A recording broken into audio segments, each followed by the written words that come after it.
Bismillahirrahmanirrahim. Assalamualaikum warahmatullahi wabarakatuh. Alhamdulillahirabbil alamin wassalatu wassalamu ala nabiyyina Muhammadin wa ala alihi wa ashabihi ajma'in wa man tabi'ahum bi ihsanin illa yaumiddin.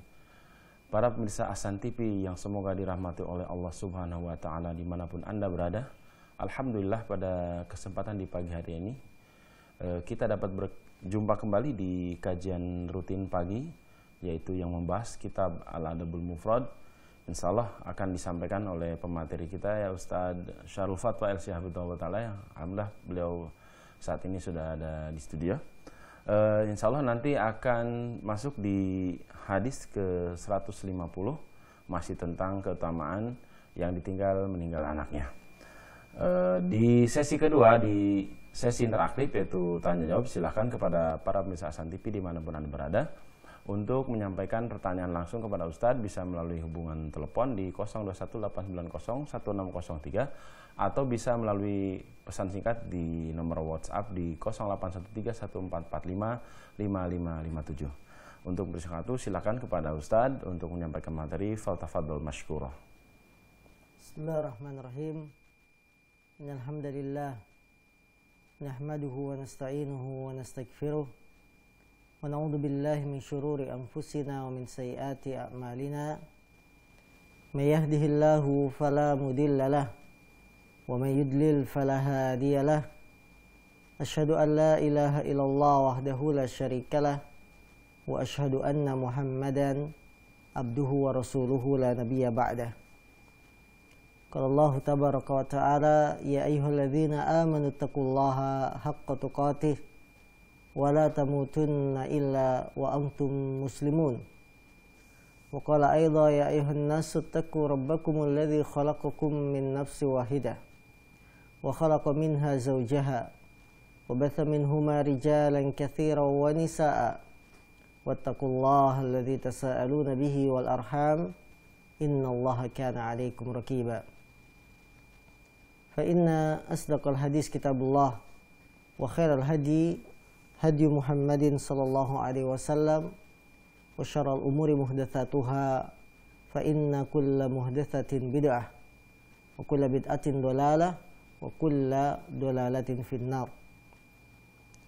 Saudaraku dimanapun Anda berada, nikmat keamanan adalah nikmat yang besar. Keamanan, Allah lah yang memberikan keamanan tersebut kepada sebuah negeri, kepada sebuah wilayah. Maka kewajiban kita bersyukur atas nikmat keamanan ini. Allah SWT berfirman, "Falyabudu rabb hadzal bait alladzi at'amahum min ju' wa amanahum min khauf." Falyabudu rabb hadzal bait. Maka hendaklah mereka menyembah pemilik rumah ini, yaitu Allah Subhanahu wa ta'ala. Kalau kita beribadah kepada Allah, maka Allah memberikan pada kita dua. Alladzi at'amahum min ju', yang Allah itu yang memberikan makan dari rasa kelaparan. Wa amanahum min khauf, dan memberikan rasa aman dari rasa ketakutan. Maka rasa aman ini harus kita jaga bersama. Keamanan, ketertiban, kedamaian kita jaga bersama. Karena ini nikmat dari Allah. Ketika kita beribadah kepada Allah, Allah memberikan pada kita makan dan rizki. Dari kelaparan, dari musibah. Ketika kita beribadah kepada Allah, falyabudu rabb hadzal bait, maka Allah memberikan rasa aman dari rasa takut. Maka ketika terjadi fitnah, huru-hara, beribadahlah kepada Allah agar rasa aman itu kembali. Karena bagaimanapun juga nikmat keamanan adalah nikmat yang besar, yang harus kita jaga bersama, yang harus kita pertahankan. Jangan sampai rasa aman itu dicabut, yang akan membuat orang semuanya takut, yang akan membuat semua perkara menjadi berantakan karena tidak ada rasa aman. Maka kaum muslimin bersyukurlah kepada Allah SWT dengan rasa aman yang kita dapati. Jaga rasa aman ini jangan sampai dirusak, dicabut oleh orang-orang yang tidak bertanggung jawab. Karena itu kaum muslimin yang dimuliakan Allah SWT, dengan beribadah kepada Allah ketika fitnah, maka lebih mendekatkan diri kita kepada Zat yang Maha Kuasa. Maka fitnah harus dijauhi, jangan didekati, apalagi dilihat dan sebagainya. Saudara-saudaraku yang dimuliakan Allah, kita sudah sampai hadis ke 150 dari kitab Al-Adab Al-Mufrad, buah karya Imam Al-Bukhari. Masih membahas tema tentang keutamaan orang tua yang kehilangan putra-putrinya.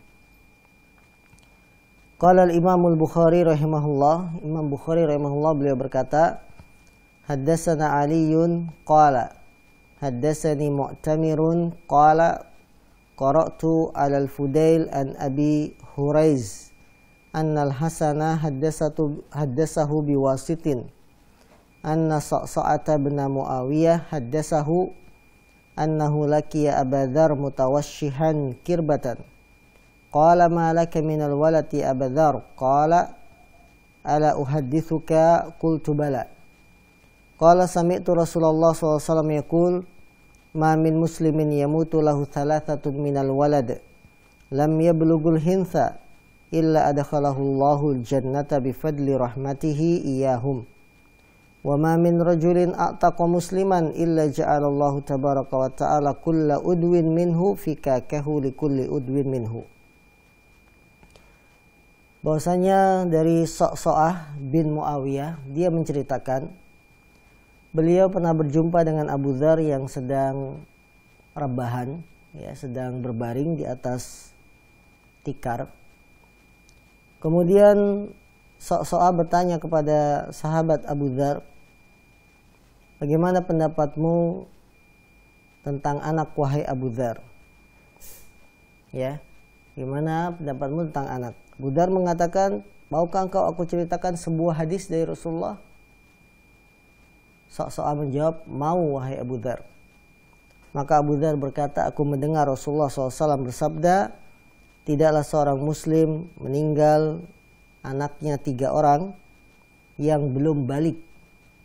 Tidaklah seorang muslim ditinggal mati oleh anaknya 3 orang yang belum balik, anaknya tersebut belum balik, kecuali Allah akan masukkan dia ke dalam surga dengan keutamaan rahmat Allah SWT kepada mereka. Dan tidaklah seorang memerdekakan seorang muslim, kecuali Allah akan menjadikan perbuatannya ini karena memerdekakan budak, Allah akan jadikan setiap anggota badannya sebagai merdeka atau bebas dari api neraka, ya, sesuai dengan apa yang dia lakukan. Hadis ini derajatnya adalah hadis yang sahih, dikeluarkan oleh Imam Ahmad, Nasai, Ibnu Hibban dan lain-lain. Rasulullah mengatakan dari sahabat Abu Dzar, tidaklah seorang muslim yang anaknya meninggal 3 orang dan belum mencapai usia balik.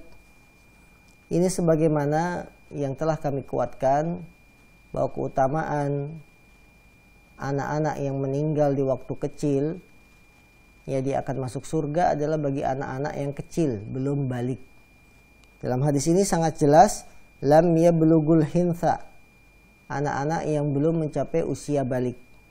Maka pahalanya illa adkhalahu Allahul jannah, melainkan Allah akan masukkan dia ke dalam surga.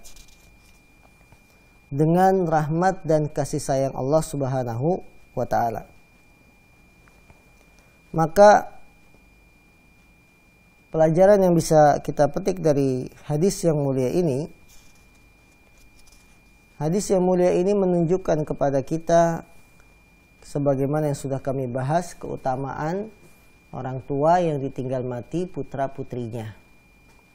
3 orang atau kurang dari 3, yaitu 2.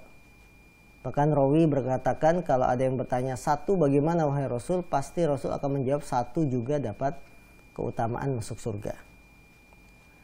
Dengan demikian, buah hati yang kita cintai ketika mendahului kita meninggal dunia, di balik musibah ada hikmah kebaikan yang dapat kita dapatkan. Fa inna ma'al usri yusra, sungguhnya di balik kesulitan itu ada kemudahan. Ternyata kemudahannya ditinggal mati oleh anak-anak kita adalah kemudahan masuk surga. Bifadli rahmatih, dengan keutamaan rahmat Allah Subhanahu wa ta'ala. Orang masuk surga dengan dua sebab. Sebab pertama, kasih sayang rahmat Allah, dan ini merupakan sebab yang paling besar. Sebab kedua, amal yang dia lakukan, amal soleh yang dia lakukan. Seorang bisa masuk surga dengan dua sebab ini. Satu, kasih sayang Allah, rahmat Allah, dan ini yang merupakan sebab paling besar, paling utama seorang masuk surga adalah kasih sayang Allah. Yang kadang-kadang mengalahkan amal perbuatan. Artinya apa? Orang itu kalau dilihat amalannya sedikit, tapi kalau Allah berkehendak memasukkan dia dalam surga dengan kasih sayang Allah, dia akan masuk surga. Maka yang selalu kita minta adalah rahmat dari Allah SWT. Rahmataka narju, ya Allah, rahmatmu yang kami harapkan. Sebab kedua, orang masuk surga dengan amalan solehnya. Bima kuntum ta'malun, kata Allah, dengan sebab kalian melakukan amal perbuatan, amal soleh. Tapi kita tidak bergantung dengan amal soleh ini. Jangan dijadikan sebab utama masuk surga. Ya, kita mengatakan dengan percaya diri, saya sudah beramal soleh, saya pasti masuk surga. Tidak bisa. Karena Rasulullah mengatakan, innakum la tadkhulunal jannah bi'a'malikum. Kalian tidak akan masuk surga dengan amal-amal kalian. Apa maksudnya kalian tidak masuk surga dengan amal-amal kalian? Yaitu jangan sampai dipahami bahwa masuk surga itu seperti jual beli. Dalam jual beli, saya punya uang, Anda punya barang. Saya kasih uang, barang saya terima. Jangan disamakan masuk surga kayak jual beli. Saya punya amal soleh, saya harus dapat surga. Tidak. Makanya Rasulullah mengatakan, kalian tidak akan masuk surga dengan amal-amal kalian. Ya. Akan tapi dengan apa? Dengan rahmat kasih sayang Allah. Artinya amal itu hanya sebagai sebab saja. Tapi sebab terbesar adalah kasih sayang Allah SWT. Maka dalam hadis ini, orang tua yang ditinggal mati anaknya, dia masuk surga dengan bifadli rahmatih, dengan keutamaan rahmat Allah Subhanahu wa ta'ala. Yang kedua, pelajaran yang bisa kita petik dari hadis ini, keutamaan memerdekakan budak. Ya, sebagaimana kita ketahui bahwa Islam itu sangat menganjurkan untuk membebaskan budak, sehingga tidak ada perbudakan dalam Islam. Islam menjadikan memerdekakan budak sebagai sebuah amalan yang dianjurkan, bahkan dijadikan bagian dari kafarat tebusan dosa. Di antaranya adalah ketika buka puasa siang hari bulan Ramadan, ya, karena hubungan intim, maka kafarat tebusannya apa? Di antaranya dengan memerdekakan budak. Ia menunjukkan Islam sangat concern bagaimana manusia menjadi hamba yang merdeka, bukan seorang budak. Dan perbudakan di zaman kita sudah sangat jarang atau bahkan tidak ada, walaupun ada di penjuru-penjuru pelosok dunia lainnya. Tapi Islam sangat perhatian untuk memerdekakan manusia dari yang namanya perbudakan. Hadis ke-151. An Anas bin Malik an Nabi sallallahu alaihi wasallam qala man mata lahu salasatun la yablughul hintha adakhalahu Allahu wa iyyahum bifadli rahmatihil jannah. Barang siapa yang ketiga anaknya meninggal dunia, mereka belum balik, maka Allah akan masukkan orang tua tersebut bersama anak-anak mereka ke dalam surga dengan keutamaan rahmat Allah SWT. Ini pun menguatkan hadis sebelumnya, namun dari jalur sahabat yang lain, yaitu Anas bin Malik, pelayan Rasulullah SAW, yang beliau diserahkan oleh ibunya untuk melayani, berkhidmah kepada Nabi SAW. Dan Anas bin Malik karena berkhidmah melayani Rasul, beliau mendapat keberkahan doa dari Nabi SAW. Allahumma akthir malahu, ya Allah perbanyaklah hartanya, ya. Kemudian perbanyaklah anaknya dan panjangkanlah umurnya. Kemudian masukkanlah ke dalam surga.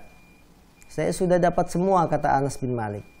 Umurnya panjang, anaknya banyak, ya. Kemudian hartanya banyak. Tinggal saya minta yang keempat, yaitu supaya dikabulkan apa? Dimasukkan ke dalam surga. Anas bin Malik menceritakan, barang siapa yang kehilangan 3 orang anaknya, meninggal dunia mereka belum balik, Allah akan masukkan dia, orang tuanya ini, ke dalam surga, wa iyahum, dan juga bersama mereka, anak-anak yang meninggal ini, dengan fadli rahmatih, dengan keutamaan rahmat kasih sayang Allah Subhanahu wa ta'ala. Maka saudara-saudariku yang dimuliakan Allah, ternyata Allah Maha Penyayang kepada kita semua. Ketika anak kita meninggal dunia 3 orang, Allah pun mengganti dengan yang lebih baik, yaitu masuk surga. Ya. Bagaimana kalau orang tua yang kehilangan anaknya ini orang tua yang banyak dosanya, banyak salahnya. Ya. Hadis ini bersifat umum, tapi ada hadis yang lain yang bahwa setiap manusia pun akan dihisab. Jadi tidak boleh kita menghilangkan hadis tentang hisab. Kalau anak-anak yang kecil belum balik, jelas mereka tidak dicatat sebagai sebuah dosa kalau melakukan kesalahan. Tapi orang tua yang sudah balik melakukan dosa, tetap hisab ini akan berlaku. Namun Allah akan memasukkan ke dalam surga orang tua semacam ini dengan rahmat kasih sayang Allah Subhanahu wa taala. Hadis ke-152, ini hadisnya lemah, maka kita lewati. Hadis 153. Qala al-Imam al-Bukhari rahimahullah, haddatsana Muhammad bin Sallam qala akhbarana Abu Muawiyah qala haddatsana al-A'mash an Ibrahim at-Taimi an al-Haris bin Suwaid an Abdullah qala qala Rasulullah sallallahu alaihi wasallam, ayyukum malu warisihi ahabbu ilaihi min malih? Qalu ya Rasulullah, ma minna ahadun illa maluhu ahabbu ilaihi min mali warisihi. Faqala Rasulullah SAW, i'lamu annahu laysa minkum ahadun illa malu warisihi ahabbu ilaihi min malih. Maluka ma qaddamta wa malu warisika ma akharta. Hadis sahih. Dari Haris bin Suwaid, dari Abdullah. Abdullah di sini adalah maksudnya Abdullah bin Mas'ud, ya, sebagaimana keterangan dari para ulama yang ketika menjelaskan hadis ini. Beliau mengatakan Rasulullah SAW bersabda, siapakah di antara kalian yang harta ahli warisnya lebih dia cintai daripada hartanya sendiri? Siapakah di antara kalian yang lebih mencintai harta ahli warisnya daripada senang dengan hartanya sendiri?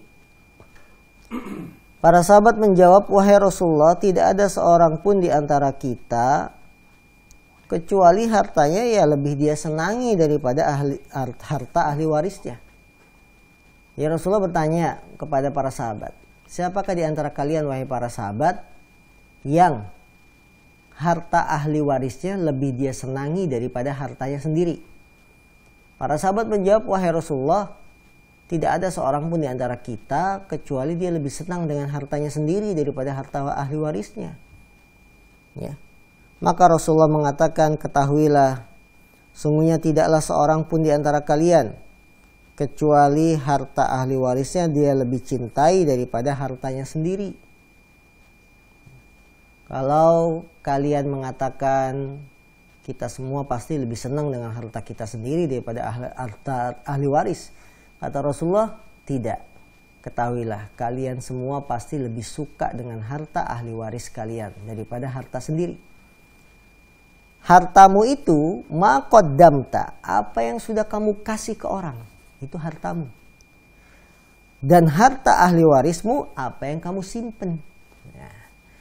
Jadi sekarang kalau kita lihat kenyataan keadaan manusia, banyakkan mana uang yang sudah kita kasih ke orang dengan uang yang kita simpan. Ya. Pasti banyak yang kita simpan. Yang nanti uang yang kita simpan ini buat siapa? Buat ahli waris. Kita nggak akan dibawa mati kalau harta yang kita simpan ini. Ini menunjukkan manusia itu lebih suka harta ahli warisnya daripada harta miliknya sendiri. Harta miliknya sendiri, kata Nabi, ma qaddamta, apa yang sudah kamu simpan, yang sudah kamu berikan ke orang, itu hartamu. Ternyata kita untuk memberikan ke orang lebih sedikit daripada uang yang kita simpan buat ahli waris. Ya. Hadis ini sangat mulia sekali,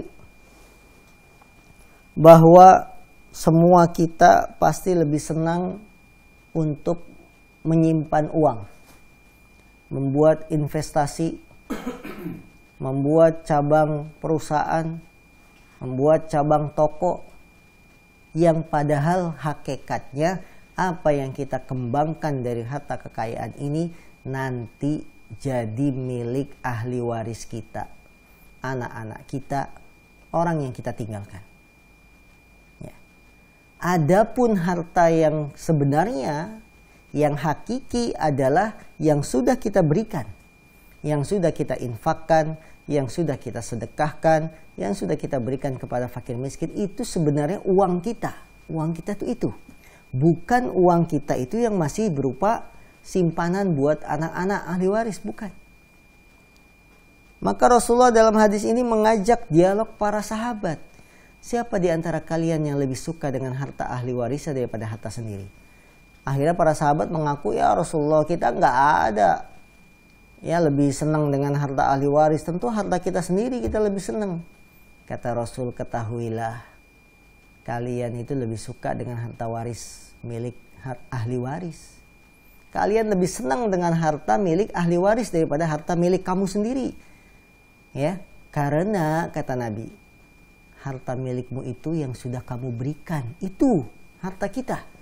Jadi tabungan kita itu yang sudah kita infakkan, yang kita sudah sedekahkan, itu hakikatnya harta milik kita. Akan berbuah pahala di sisi Allah, akan dikembangkan oleh Allah sedekah itu. Sedangkan harta milik ahli waris itu adalah apa yang engkau tinggalkan untuk mereka. Dan sekarang dalam kehidupan ternyata apa yang dikatakan Rasul benar. Yang akan kita tinggalkan buat ahli waris lebih banyak daripada yang sudah kita sedekahkan. Ini menunjukkan kita lebih senang dengan harta milik ahli waris daripada harta milik diri sendiri. Karena apa yang kita sedekahkan lebih sedikit daripada yang kita simpan, kita investasikan, dan seterusnya. Saudara-saudaraku yang dimuliakan Allah SWT, hadis ini merupakan bentuk nasihat peringatan yang sangat mendalam dari Nabi SAW.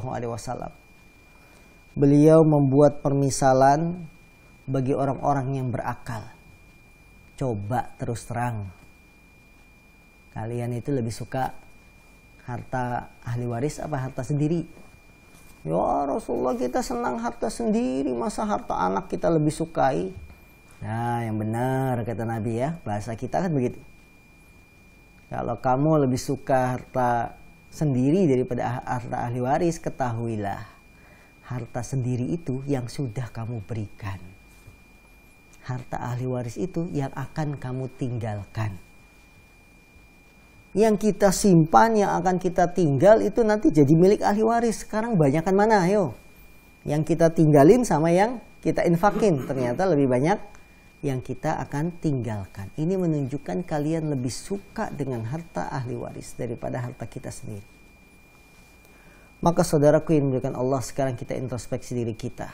Perbekalan apa yang kita bawa untuk hari kiamat nanti. Sekarang kita kembangkan usaha, buka toko sampai berbagai macam cabang. Itu semua nggak akan kita bawa kalau kita tidak infak sedekah. Kita akan tinggalkan buat anak kita, buat istri kita, buat ya ahli waris yang lain. Yang kita bawa itu justru tabungan kita yang sudah kita kasih ke orang. 5.000 perak, 10.000 yang dimasukin ke kenceleng masjid. 50.000, 100.000 itu. Sekarang dibandingkan dengan apa yang kita simpan berpuluh-puluh juta, banyakkan yang disimpan daripada yang disedekahkan. Ini menunjukkan manusia lebih suka dengan harta ahli waris yang akan dia tinggalkan daripada harta untuk keselamatan dirinya sendiri. Maka ketahuilah kaum muslimin bahwa hakikat harta kita adalah yang sudah kita berikan. yang sudah kita sampaikan ke orang-orang yang berhak. Kalau hadis ini didengar oleh orang-orang kaya, misalnya mereka akan berbondong-bondong sedekah. Kok bisa? Iya. Orang kaya kalau dengar hadis ini, niscaya dia akan berbondong-bondong sedekah. Karena dia akan mengetahui hakikat sejati harta kita itu yang sudah kita sedekahkan. Bukan yang akan kita tinggalkan buat anak ahli waris. Ini hakikat sejati dari harta milik kita. Jadi sekarang kita tinggal melihat sudah berapa banyak sedekah kita, itulah harta kita sebenarnya. Jangan kita lihat saldo tabungan yang sekarang. Jangan kita lihat investasi rumah yang sudah kita miliki. Jangan, itu bukan harta kita, itu milik orang, milik ahli waris. Harta kita sebenarnya adalah apa yang sudah kita sedekahkan. Seberapa besar, seberapa banyak, maka itulah harta milik kita yang akan menolong kita pada hari kiamat nanti. Pelajaran juga yang bisa kita petik dari hadis ini, bahwa kita memberikan harta dalam bentuk sedekah ini lebih afdol ya daripada kita simpan buat ahli waris. Kecuali apa yang kita berikan berupa nafkah kepada anak istri, kalau itu lain. Ya, itu memang sudah kewajiban dan akan menilai pahala di sisi Allah. Maka nafkah kita kepada istri, kepada anak, ini merupakan sebaik-baik amalan yang kita telah keluarkan. Jadi daripada kita simpan, berikan nafkah kepada istri, berikan nafkah kepada anak, penuhi kebutuhannya, ini akan menjadi sebuah pahala. Adapun yang hanya disimpan, yang hanya jadi investasi buat masa depan, ini semua belum dicatat sebagai harta tabungan kita karena belum dikeluarkan. Maka kaum muslimin yang dimuliakan Allah, pahamilah hakikat sejati dari harta yang kita punya. Harta yang kita punya tidak dilihat dari kendaraan yang kita punya, rumah yang kita miliki, tabungan saldo yang kita simpan, ya, investasi lainnya berupa tanah, bangunan, harta bergerak, tidak bergerak, dan seterusnya. Ini pada hakikatnya bukan harta milik kita karena kita akan tinggalkan. Kecuali harta-harta yang kita punya ini kita sedekahkan, kita berikan ke orang. Ya, kita kasih nafkah anak-anak kita, menunaikan kewajiban zakat dan seterusnya. Maka inilah harta pribadi yang kita bawa nanti pada hari kiamat untuk menyelamatkan. Karena sedekah itu bisa menyelamatkan dari api neraka. Rasulullah mengatakan, ittaqin nar walau bisyikki tamrah. Jagalah diri kalian dari api neraka walaupun dengan sedekah sebiji kurma. Lihat, walaupun sedekahnya sebiji kurma, jaga diri kalian dari api neraka. Ini menunjukkan pada kita semua bahwa sedekah apa yang sudah kita berikan ke orang sebagai penyelamat dari jilatan api neraka. Maka kaum muslimin, tunggu apa lagi? Salurkan sedekah-sedekah terbaik kita. Di hari Jumat ini Rasulullah SAW menganjurkan kita untuk banyak bersedekah. Ya. Banyak bersedekah, memberikan kebaikan kepada orang-orang yang membutuhkan. Bahkan Syekh Muhammad bin Shalih Al-Utsaimin, ya, menurut cerita yang kami baca dan kami dengar, bahwa beliau itu kalau selain hari-hari biasa, hari Jumat beliau menyiapkan khusus sedekah. Jadi kalau sambil jalan berjumpa dengan fakir miskin, kasih. Beliau sudah siapkan dari rumah. Jadi sepanjang perjalanan apa yang beliau dapati di jalan, beliau berikan karena beliau jalan kaki. Ya. Ini keutamaan bagi orang yang bersedekah. Dia akan menyimpan harta pribadinya yang nanti bisa menyelamatkan dari jilatan api neraka. Maka kaum muslimin yang dimuliakan Allah, ini hadis yang kita bahas pada kesempatan kali ini.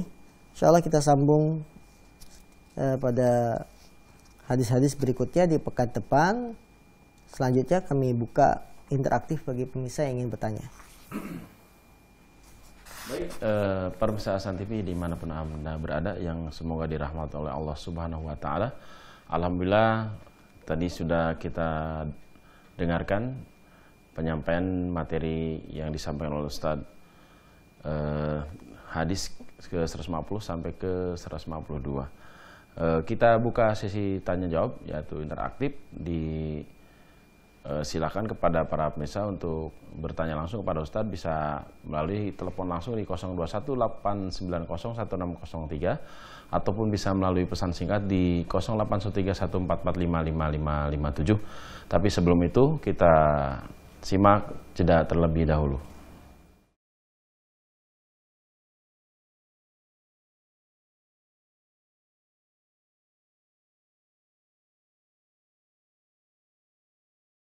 Baik pemirsa Ahsan TV dimanapun Anda berada, yang semoga dirahmati dan diberkahi oleh Allah Subhanahu wa Ta'ala.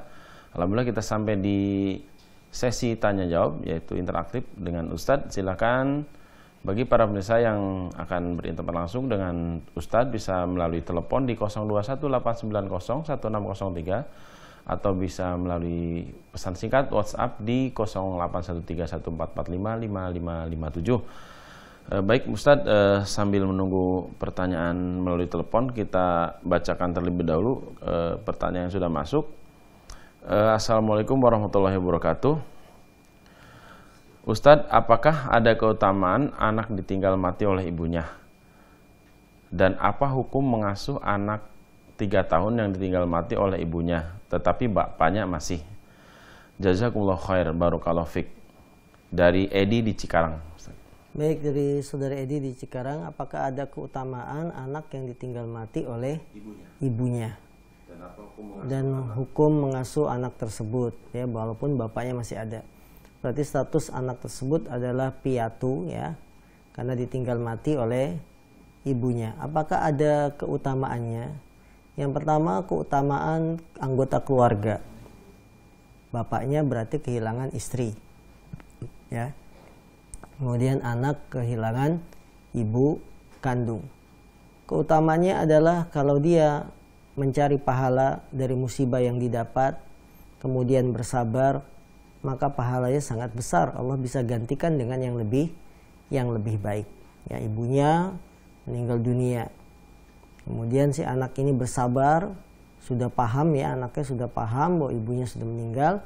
Kemudian dia mencari pahala, maka tentunya pahalanya besar di sisi Allah. Karena balasan bagi orang yang bersabar, balasan pahalanya tidak ada batas.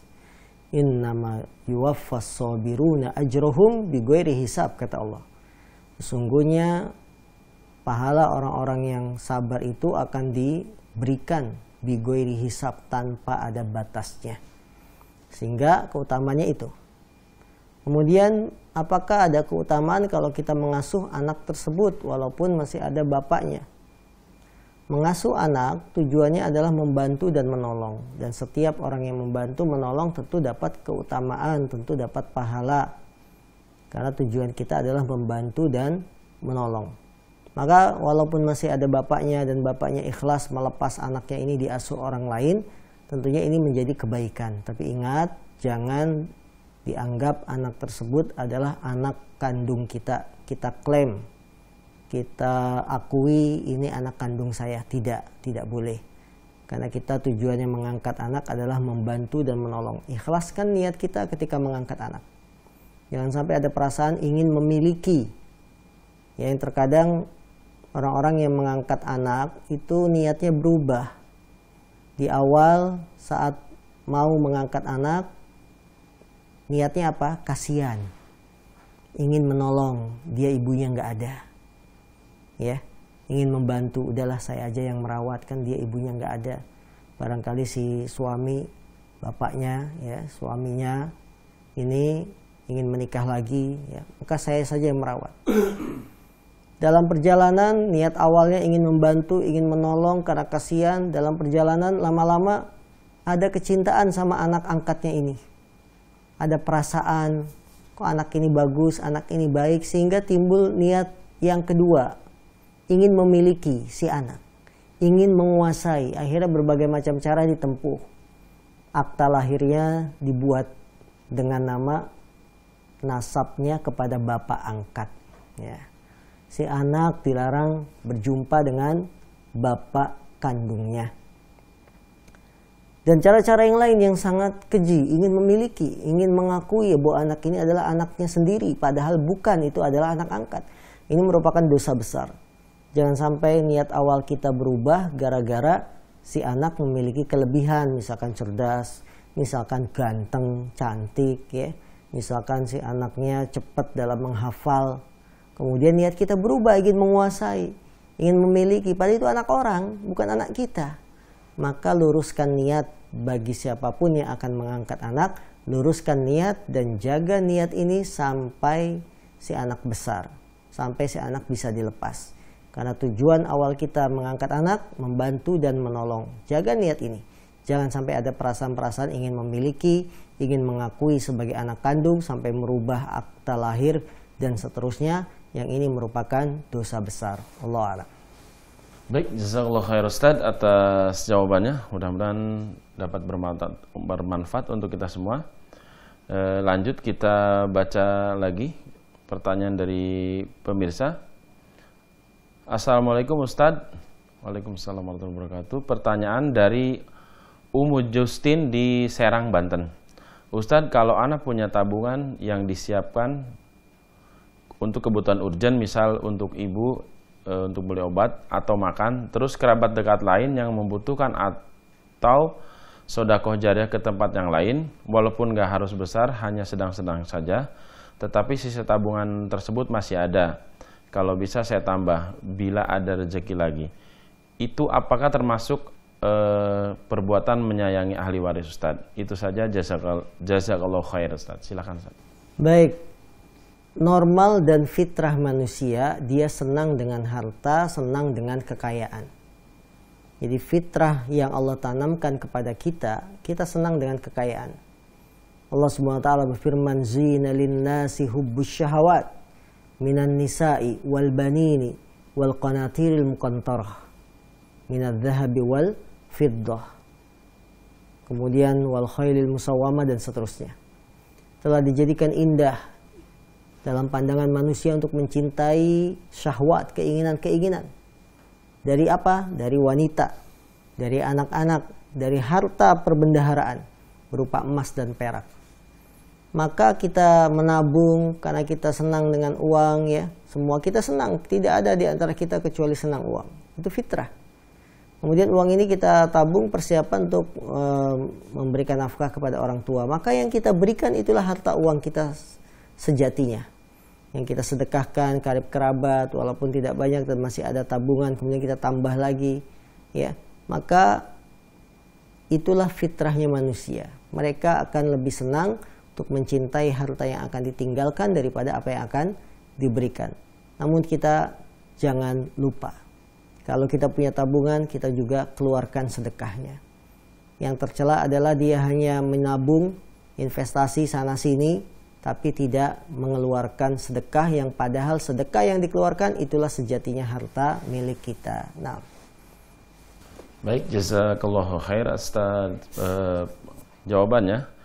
Kita lanjutkan ke pertanyaan berikutnya Ustaz. Ada pertanyaan dari Ibu Zainab di Madura. Mohon maaf di luar tema Ustaz. Assalamualaikum Ustaz, mengapa di saat iman sedang naik justru terkadang kita mendapatkan musibah? Dari situ terkadang timbul perasaan, mengapa harus terjadi pada anak? Seberat inikah jalan menuju surga Allah? Ustaz, apakah perasaan ini dosa? Demikian Ustaz, jazakallahu khair. Baik, mengapa ketika iman sedang naik justru kita mendapatkan musibah? Saudaraku yang dimuliakan Allah Subhanahu wa taala, semakin iman kita tinggi, maka ujiannya pun akan semakin berat. Bagaikan laksana sebuah pohon, apabila dia menjulang tinggi, maka tiupan angin akan semakin kencang. Beda dengan pohon-pohon yang masih kecil. Begitulah keimanan. Semakin iman itu kita tinggi, iman kita tinggi, maka ujiannya pun akan semakin berat. Perhatikan hadis Nabi SAW ketika Rasulullah bersabda, "Asyaddun nasi bala'an al-anbiya, summa alladhina yalunahum, summa alladhina yalunahum." Manusia yang paling berat ujian cobaannya adalah para nabi, kemudian yang setelahnya, kemudian yang setelahnya. Manusia yang paling berat ujian cobaannya para nabi. Kenapa para nabi? Karena para nabi imannya tinggi-tinggi, imannya kuat-kuat, tidak seperti iman kita. Para nabi telah mencapai derajat keimanan yang tinggi, maka ujiannya pun paling berat, kata Rasul. Sesungguhnya manusia yang paling berat ujian cobaannya adalah para nabi. Kemudian setelah para nabi siapa? Para sahabat. Yang mereka hidup bersama nabi, menolong nabi, membela nabi. Maka ibu, ketika iman kita sedang naik, ternyata ujian kita malah diberi musibah. Disitulah ujiannya. Disitulah tingkat keimanan kita diuji. Semakin tinggi, maka ujian pun semakin berat. Maka jangan heran, karena dunia ini adalah tempat darul bala, tempat ujian dan cobaan. Tinggal kita bagaimana menghadapi ujian cobaan tersebut. Nah. Baik, Pemirsa Hasan TV, demikian yang disampaikan oleh Ustadz. Mudah-mudahan jawabannya menjadikan manfaat untuk kita semua. Kita bacakan kembali pertanyaan dari pemirsa. Ustadz, dari hamba Allah di Cikarang, bolehkah istri bersedekah dengan uang sendiri dengan mengharapkan hidayah untuk mertua dan orang tuanya yang masih berbuat syirik? Jazakallah khair, Ustadz. Baik, bolehkah istri sedekah dengan uang sendiri, kemudian dibalik sedekahnya mengharapkan mertua dapat hidayah? Yang pertama, istri sedekah dengan uang sendiri. Hukumnya apa? Hukumnya boleh. Karena wanita juga diperintahkan untuk sedekah. Bahkan Nabi Muhammad SAW, kalau beliau khutbah Idul Fitri atau Idul Adha, itu menyelipkan wasiat khusus untuk para wanita. Sampai Rasul mendatangi tempat sholatnya wanita, karena kalau sholat id kan wanita di belakang. Rasul khawatir suaranya tidak kedengaran, maka Rasul datang ke tempat sholatnya wanita. Ya ma'syaran nisa tasaddaqna. Wahai sekalian wanita, sedekahlah kalian. Fa inna kunna aktsaru hatabi jahannam. Karena sungguhnya kalian adalah bahan bakar api neraka yang paling banyak. Allahu Akbar. Ya, Rasulullah merintahkan para kaum wanita untuk sedekah. Karena wanita itu bahan bakarnya api neraka yang paling banyak. Ya. Sehingga ketika mendengar nasihat Nabi wanita diperintahkan sedekah, saat itu juga mereka wanita-wanita sahabat mengeluarkan cincin-cincin emas mereka yang sedang dipakai, anting-anting yang sedang dipakai, anting emas mereka sedekahkan. Karena mendengar sabda Nabi SAW. Nah, begitulah seorang wanita, seorang istri ketika dia punya penghasilan sendiri. Istrinya jualan cilok, istrinya jualan baju, ya punya uang. Istrinya jualan frozen food, ya punya uang. Sedekah, ya sedekah, boleh. Suami jangan melarang. Kamu kok sedekah terus, jadi jualan kita untungnya apa kalau sedekah terus? Nggak boleh begitu, karena itu adalah milik siapa? Milik si istri. Boleh dia sedekah, walaupun tanpa izin suami, karena itu uang pribadi. Atau si istri dapat warisan. Istri dapat warisan dari keluarganya, boleh dia sedekah. Suami jangan ikut-ikut campur ngatur uang warisan istri, karena itu uang milik si istri, boleh sedekah. Sekarang bagaimana kalau niat sedekahnya supaya mertua dapat hidayah? Secara umum, amal ibadah itu niat yang paling utama apa? Ikhlas. Ikhlaskan niat kita sedekah. Ini jangan sampai dikalahkan dengan niat-niat pengikut. Ada niat pokok, niat utama yaitu ikhlas dari sedekah kita. Ada niat pengikut. Niat pengikut apa? Dengan sedekah pengen sembuh penyakit. Dengan sedekah supaya dapat hidayah mertua. Tapi niat utamanya adalah ikhlas. Jangan jadikan niat pengikutnya sebagai niat yang di depan. Ikhlasnya nomor 2, nomor 3. Salah. Karena kalau niat pengikut supaya mertua dapat hidayah, ketika si mertua masih bandel, masih nakal, akhirnya sedekahnya stop. Udah duit banyak keluar, nggak berubah-ubah juga ini mertua. Jadi ikhlaskan niat kita dalam sedekah. Itu niat yang utama, tidak boleh diganggu-gugat. Di belakang ikhlas, pengen sembuh penyakit, boleh. Pengen hidayah mertua, bisa mendapat hidayah, boleh.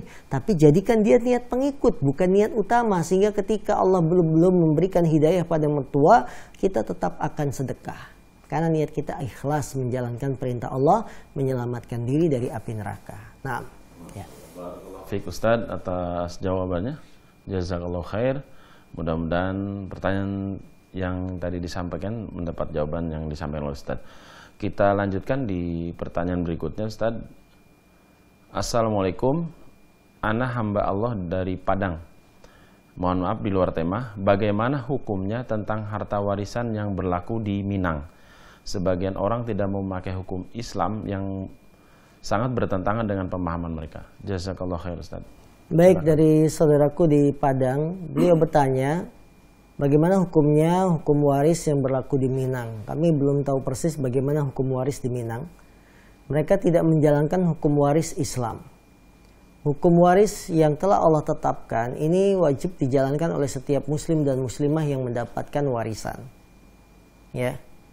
Kecuali kalau warisan itu sudah dibagi, kemudian bagian laki-laki ya menggugurkan haknya, diberikan kepada adiknya yang perempuan, setengahnya lagi, sehingga si perempuan dapat 2 bagian, si laki-laki dapat 1 bagian. Ini setelah dibagi secara hukum Islam, kemudian dia bagi lagi kepada saudaranya, itu tidak ada masalah.